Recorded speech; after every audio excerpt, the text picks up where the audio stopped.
Back in Washington now, Capitol Hill is famous for holding hearings, but rarely have members of Congress been as shocked as they were today as they got the results of a new report with this startling headline.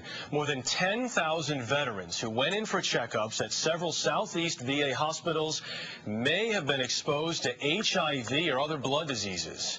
Nancy Cordes has that story.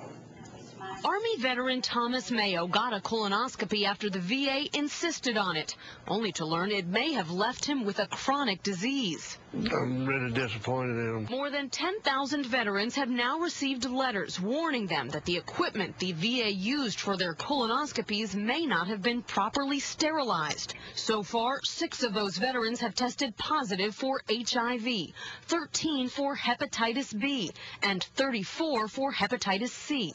Mayo is one of them. Now I have to take the chance of losing my husband to this disease. And I don't want to lose my husband.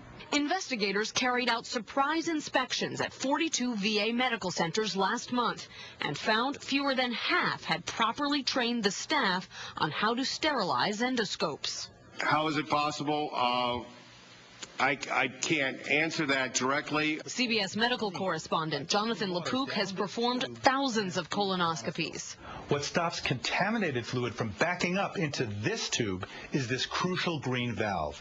Investigators found that not only was this valve missing, but this tube was not being cleaned in between patients. Congressman Kendrick Meek called for the investigation after receiving a tip from the VA hospital in Miami. These are individuals that allowed us to salute one flag, have put it on the line for the country. The country said that we would provide health care for them if they did that.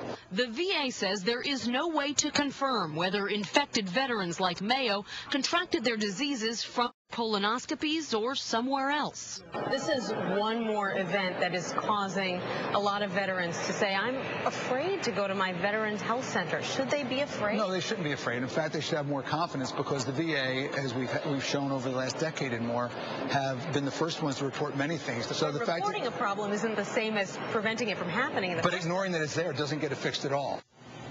The VA admitted today the problem appears to stretch back to 2003. Doctors stress this should not deter anyone from getting a colonoscopy, a procedure that saves lives.